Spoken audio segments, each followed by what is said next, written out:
Junglers all seem to have a love-hate relationship with the role. In this video, I'm going to show you the truth about junglers and why it is so. Especially as we are starting Season 13 with another jungle rework. To show you why we're basically gluttons for punishment, but we also have a passion for leading and carrying games. But do let me know what you love and hate about the jungle in the comments below. I think as we head into Season 13, it's important to understand what you value most so you can prioritize that strategy with the changes. Always consider leaving a like and of course subscribing if you enjoy the content and want more. Patreon has your coaching VODs and signups. And now we will begin after a message from Rost. Playing League of Legends isn't the only way to play League of Legends. Our sponsor for today's video, Surf, is a new esports skill gaming platform that allows you to win real cash on weekly and monthly tournaments. Much like my physique, Surf is next level because unlike most fantasy platforms, getting an outcome wrong does not necessarily mean you lose. And even when behind, you always have a chance to smite the Baron and take the pot. It features all of your favorite esports games, where you can play individually or multiple games at once. And most importantly, this is a low-risk, high-reward platform, as you do not need to input your own money to win cash in the tournaments. Get 200 tokens just for signing up, plus an extra 50 for using code Virkayu. To enter the realm of fantasy esports in a low-risk, high-reward environment, click the link in the description below to sign up, recommend your friends and get additional tokens. Join Rost and win. So I think the first thing we need to start off with here is the love and agency control. This is something that most of us really enjoy because we are not constrained to one lane. Top laners have to go top lane. Bottom laners have to go bottom lane. Mid laners, well, kind of mostly are mid, but depending on the meta, could be everywhere. Most of the time, though, we are everywhere. We decide which lane to control. We decide which lane will be the win condition. We decide which lane we are going to be next to at any given moment. And this allows us to not only snowball said lane, destroy enemy laners, but also to control the enemy jungler. We like to be the master of puppets, as it were, and that's always something I've said in my tutorials over the years. If you can be the master of puppets of the map all the time, no matter what the jungle meta, you will be able to thrive and carry, and that is something insanely rewarding about the role. How we go about doing that obviously depends on the meta, and you'll just see some assorted general footage as I talk about things in this video. It's a bit more of an opinion piece, but something that obviously allows us to reflect exactly on why we like this role. I think that is the first and most important aspect, is the agency on the map, no matter what the exact meta is. But that will lead to the first thing we hate, which is changes for the sake of it, because sometimes we will end up with these very stagnant metas like we've had in the past few years of just a lot of farming, and it doesn't really feel like you have that same agency over the map, but we end up with leads. We end up with the ability to carry games just by farming and counter jungling, and that's not always very interactive. So the interactivity of the role is something we love, but the meta, it won't always meet that exact point, right? And so Riot will then change things up, and we'll have a nice little bit of a balance, and then they'll just change it for the sake of it. I mean, what role has changed so drastically year on year? Now, we didn't really have a lot of changes from Season 11 to Season 12, so that's why everyone's excited for Season 13, because honestly, Season 11 and 12 were quite boring for the most part, except for maybe the last couple months since the durability update in the middle of Season 12. But we definitely hate the changes for the sake of it, and sometimes the changes don't make any sense, they don't fix the issues we're having, and we are stuck in these stale metas, which, while we might still have agency and control, don't feel very rewarding or interactive to play. And that goes hand in hand with why we love it. So, you kind of keep wanting to play jungle, and then you're like, oh, this isn't really that interactive, but I want the control. And the second thing that we love about the champion is the diversity of class. That means we can have a meta defined by tanks. We can have a meta not for a very long time, except in pro play. In solo queue, it hasn't been defined by tanks for a while. Don't confuse tanky champions with champions that are building tanky. These are not the same thing. But we can have marksmen, fighters, mages, tanks, supportive junglers in terms of Ivern, or even a little bit of that Cassante. E damage is quite nice. No Janna jungle, please. Just keep that out of my life. I never want to see it. You have Ivern for that, effectively. Buff Ivern. If Janna jungle ever becomes a thing, buff Ivern. But the diversity of class is always something that's really, really fun.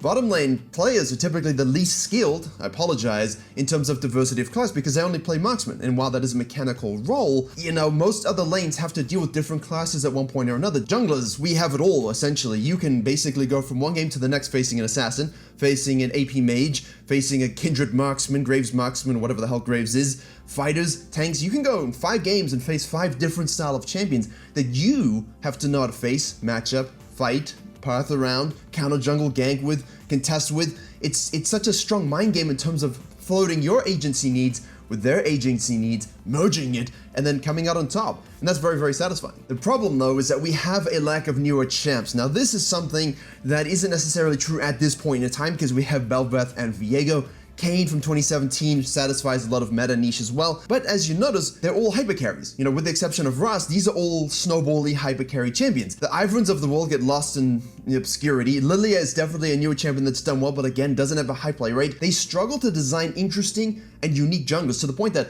I mostly prefer playing things that are not really junglers in the jungle, just because I want to satisfy a certain style of class and playstyle in the jungle that newer junglers just don't satisfy. We do have interesting, flex picks in the Kianas and the Silases and the Aatroxes, but they just keep getting taken out of the role. We have had a bit of Kiana come back, becomes oppressive, and they remove it again. The Diana is something that's definitely great for mid and jungle, but she's an older design champion. We want more of these flashy, skillful picks that are not necessarily snowballing heathen champions like Belveths and Viegos. We want something that is fun to play, that's skillful, that's not necessarily just an AD fighter snowballing champion or assassin. However, as I said in the last series, that trend has definitely gotten better, and the reworks obviously provide a certain different spice, but these are just all the champions that are made new. It would be nice to see a new jungler that comes out, and obviously the Lilia checks that box, but still too niche, right? Something that's popular like a Viego or Kayn, but not the same kind of champion. You know, it would be nice to see a brand new mage jungler that is really, really unique. Not the Lilia, just really unique and different. It would be nice to see a new design tank jungler. I mean, they keep putting them in the top lane, but it's Cassante and Ornn, really. You know, they're the tank top laners that we've had recently, and they're both really fun to play, highly skillful champions. Why can't we have something like that in the jungle? Now, I make it work in the jungle, but obviously you can understand why this would be a bit of an issue. And the third thing that we absolutely love is obviously goes hand in hand with the agency there, is the strategy. You saw in the thumbnail all my arrows and maps that I make, all the coaching I do, all the different strategies throughout the year, the stratagems, farming, ganking, pathing, reverse sequencing, different level 1 invades, different level 3 power spikes, level 4 power spikes, crab rotations. We've got mid macro, jungle macro concepts around heralds and dragons and bouncing objectives. I've talked about advanced jungle pathing so many times. I'll link videos below of all the pathing videos I think you need to know for Season 13, especially as things will be changing, but the fundamentals of strategy don't in terms of how the game is played. That's something we love to think about. I love to have unique champion picks because it forces me to think outside of the box with my pathing. Reverse clears, avoidance, when to give something up, when not to give something up, counter ganks, lane ganks. All of this stuff is so damn interesting because you're not going to use all of it every single game. So that'll keep most games actually feeling kind of fresh. And I think that's something that's really nice and rewarding. But obviously with that strategy, when you decide to do X, bottom lane or mid laner might think, well, why aren't you doing Y? And then they die of their own mistakes. Someone walks through a vision and they die, and then it's your fault, even if you're 3-1-2 and he's 0-0-1. All they see is they died one time to something they shouldn't have died to while you're making the right strategic play, and you get blamed. And that's the thing that we mostly hate, all of us. That's the third thing we hate, is the blame. We hate it, we hates it, more than Gollum hates himself. And honestly, I don't really know what the fix is for this, because when you are a leader role that controls the tempo of a game, that makes those strategic decisions, those shot calling moments, when someone doesn't like it and it affects them negatively, they're gonna blame you. Now, should they? No, because you should have more of a brain cell to understand that the 5-0 Fiora will carry this game, and all I have to do is turret hug and not die, and they will come and help me eventually. I hope. And obviously there are junglers, and this is more true the lower down you go, that just have no idea how to strategically play the game. And that's no insult. You're still getting better, you're still learning, but your strategic choices will impact lanes in a very negative way. And I made a video talking directly about this. I'll link it below. How to stop your laners inting. Because effectively your choices affect your laners negatively because they don't know what to do outside of what they do anyway. And as soon as you allow the enemy jungler set control and you don't deny that enemy jungler existence, you're gonna get blamed. Doesn't matter if you're outperforming him, you will be blamed. And the best thing about Season 13, mute everybody. Use your pinglish, because we have 18,000 ping wheels now, plus another 3 pings on the vision wheel. Just hold down your vision ping, and you have 3 different vision pings you can now do, which is clear vision, place vision here, and it's warded here. So you can communicate, push, pull, bait, all in, run away, careful, and by the way, there's a ward there, so I can't gank. And all of this will satisfy our need to play the game as a jungler and shot call without needing to have chat active, and hopefully this will also allow laners to kind of recognize, it was warded, it was pinged, and I missed it. Now, it hasn't worked so far, but at least we can mitigate how much of the blame we see, and we can focus on the thing that we love, the strategy. And additionally, with the new jungle voting system to do dragons and heralds coming up in Season 13, we love being able to shot call and take the objectives. If our team does the objective without us, they're idiots because we have the smite. We have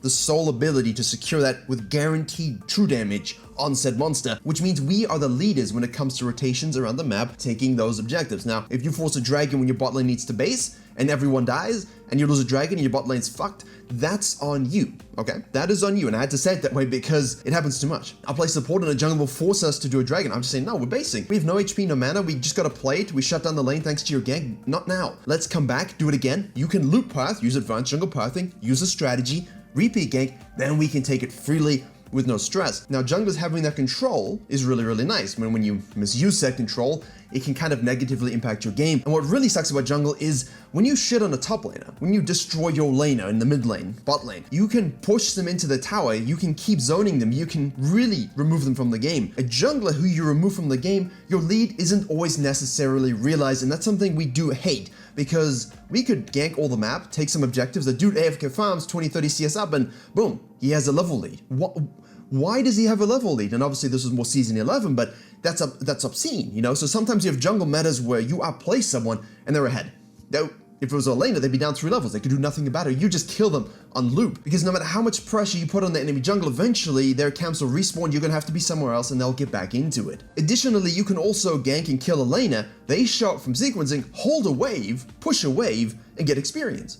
You take a dragon while they do that, but then they come on down, they sequence again, same thing happens because you're camping a lane, and they keep just getting cleanup experience by holding and pushing waves. That doesn't feel so good. So not always, which is obviously how it should be, you know, we don't necessarily want junglers to remove from the game because we don't get to sit on a tower and have the experience come to us. If all our camps are gone from lane prio, we can't even go into our jungle, there's not much we can do. You know, I did make a video on how to play when all lanes are losing. You can watch that again, I'll link it below. But it's not something that necessarily gets always realized every game where I have this beautiful lead, how can I maintain it? So the amount of pressure required from a jungler to keep that lead over the enemy jungler is quite intense, and most low to mid elo junglers just can't sustain that pressure. They eventually get distracted by something, they fall back to farming, and the enemy jungler ends up catching up a little bit. So that is definitely a skill thing. That's why we love the role, right? Having that shot calling and objective control and snowballing power. If you don't keep that up, the enemy jungler can get back into their game or have laner experience absorption and just be ahead of you for no particular reason. We saw that in pro play with someone being up like 20-30 CS and multiple kills, and you're just the same level for some reason. Like, it shouldn't happen that way. And that's kind of the love-hate relationship we have, but obviously if you are a better jungler, you'll carry every game. This is sort of just something we hate, but most of the time, if you do it properly, they're not necessarily always going to get back into it. Finally, the thing that we absolutely love that makes us adore this role and keep coming back for more no matter what, is that we know the game better than anybody else. Laners, they know their lane, but we know the game. Macro, pathing, win conditions, towers, tower damage. I made a video on that. No one really wanted to watch it, but it's true. Good junglers understand that our lead is translated kill conversion ratio. We farm, we kill, so we can get objectives. We really focus on that. Dragons, heralds, barons, towers, hits the nexus. That's the goal of the game. The kills are just a way to give us gold so that we can do that more effectively. We understand that. Now, a lot of junglers don't understand lane and the impact that they can have on a lane, which is why I mentioned that video earlier and it's in the description, but I do recommend all junglers try and get to your peak in a laner position. You will become such a better jungler, and the best junglers can all do that. The best junglers in the world have all played lane to some degree. Now, I'm not talking about solo queue tryhards, I'm talking about actual best players. You know, like Canyon can play Phil and get rank 1 in Korea. The dude knows everything about the game, and the best junglers have that knowledge and that fortitude to be able to do that and understand how to play around both roles, laner and jungler. But at the same time, it gives you the freedom to think more deeply about the strategy of rotations and how League of Legends is meant to be played. Marksmen don't have to think about this very much at all. Mid laners do definitely more than other roles as well. Top laners are an island. Like, your bottom laners, in terms of your marksmen and your top laners, island players. They don't understand the game very well at all. There are good top lane split pushers who know macro, but few and far between. Supports, mid laners, and junglers are the ones that control the whole flow of the map, but the one who leads that is the jungle tempo, is the jungle timing, is the jungle cadence. It is the jungler. And that's ultimately why we love the role when we play this game. Having that agency, the ability to shot call, different classes that we can play all the time, and obviously knowing the game better than anyone else, allowing us to shot call effectively. And that can kind of lead into why we hate the role for the final point. The stress of all of that combined makes it such an intense role to play that I know many junglers have taken a season or two off and gone to different roles, just because when it's boring and you have that boring meta and they change it for the sake of it, or, you know, maybe don't change it, all of that stress just becomes a little bit too much, and it's actually quite relaxing. I've often said that when I go play support, I'm significantly more relaxed and I can use my jungle knowledge to roam and play around the jungle and win the lane and play play around the win conditions just as if I were the jungler wwithout all the stress of the shot calling and the agency and that freedom, because with that freedom comes the ability to make a lot more mistakes than anybody else that cascades the jungle for the enemy or cascades it for you. And that's the jungle cascade rule. Again, a video I've talked a lot about this year. When you have one decision matrix that goes wrong, bad things can happen, but also if it goes right, good things can happen, and that is not something that you always want to have to face every single game. So if you play jungle all the time, you have to have strong fortitude, and the stress of the role can become something quite negative, where you really just need to play something else for a little bit because it builds up over time, much like plaque. So make sure you make an appointment with your dentist frequently, twice a year please. And let me know if there's something else that you love and potentially hate about the jungle role specifically. But for Season 13, I think all of these things, if you keep them in your mind, and keep reminding yourself of them, you'll notice and see how the changes of the jungle directly affect each of these things, and obviously that will make you a better player overall. For all the jungle changes in Season 13 coming your way, to understand the context of how and why we are going to jungle the season, the video in the box in your top right will achieve just that.